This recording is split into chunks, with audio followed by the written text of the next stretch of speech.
Mutant.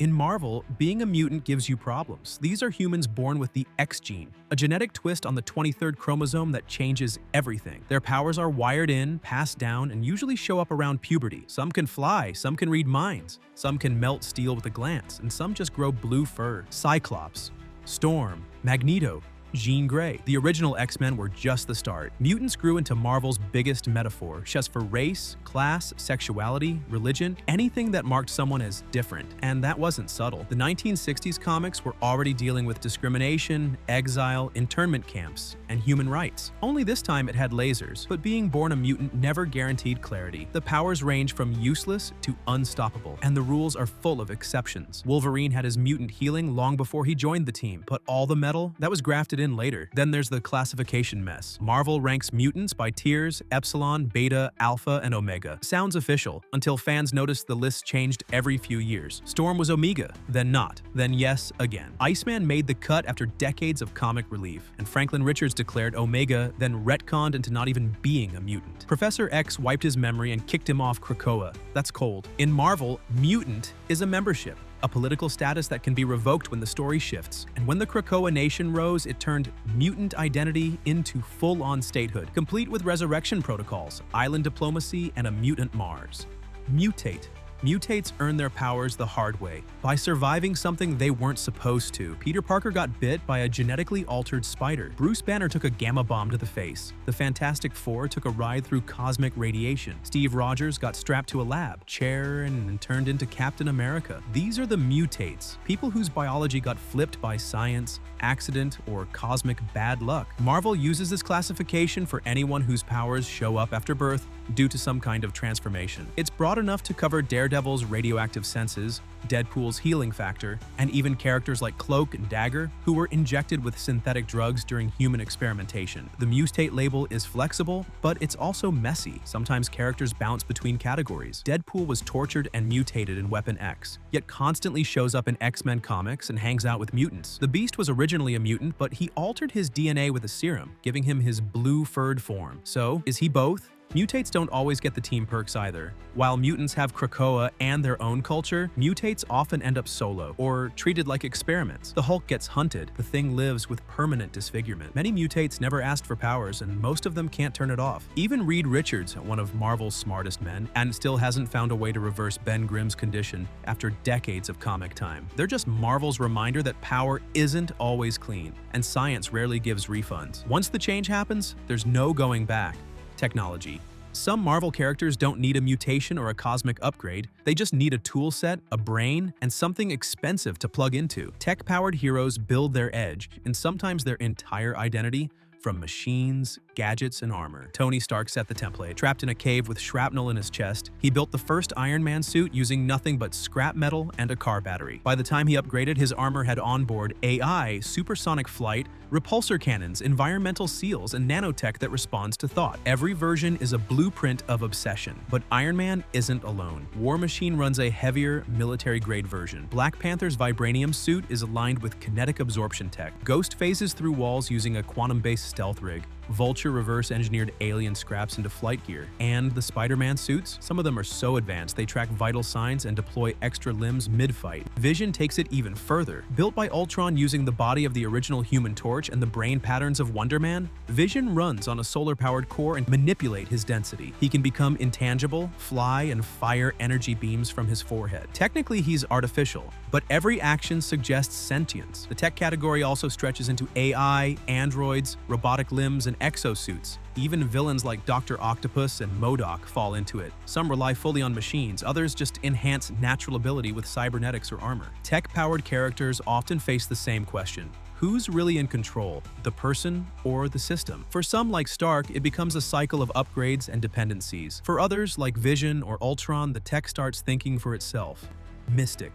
These ones don't tap into science or genetics. They channel energy from other realms, forgotten gods, cursed books, and pocket dimensions that make quantum physics look lazy. This is the power of spellcraft, chaos magic, dark tomes, and eldritch contracts. Doctor Strange is the most recognizable mystic in Marvel, a former surgeon who became Sorcerer Supreme after a car crash wrecked his hands. Trained by the Ancient One and armed with relics like the Eye of Agamotto and Cloak of Levitation, he defends Earth from magical threats by literally redrawing reality through spell circles. But magic in Marvel isn't a single source. Brother Voodoo draws from voodoo spirits. Agatha Harkness uses ancient witchcraft. Even Dracula counts as mystic adjacent. And then there's the Darkhold, a book so powerful it can turn the most disciplined mage into a walking apocalypse. Scarlet Witch is the wild card. First introduced as a mutant with probability-altering powers, she was later reworked into a chaos magic user trained by Agatha. Her spells include mind control, hexes, time warping, and straight-up reality rewriting. She once wiped out almost all mutants on Earth with 3 words: "No more mutants." Mystic classification isn't always clean. Some magic users are born with potential, others study it. Some need relics, others don't. Characters like Magic, Wong, and Clea bend rules even further with teleportation, soul blades, or access to demonic planes. And while mutants and tech users often team up or join squads, mystics operate in shadows, libraries, sanctums, or cursed ruins. They answer to no one, except maybe the entities they borrowed power from. Alien. In Marvel, some characters don't need an origin story.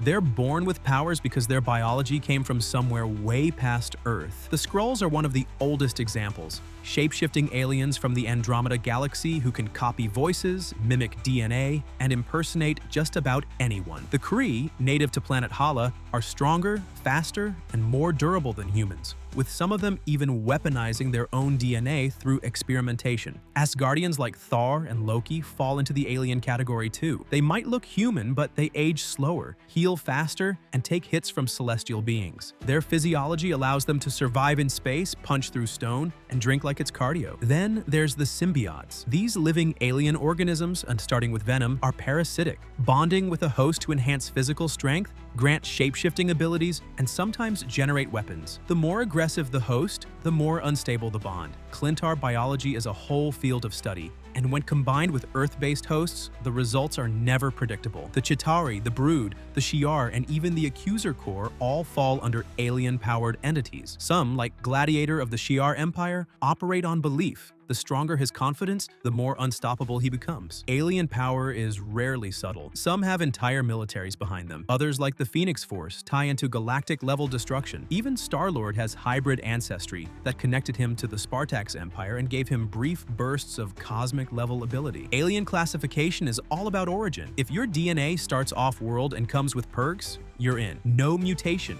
no experiment, no spellbook, just raw power baked into your bloodstream from another star system. Cosmic.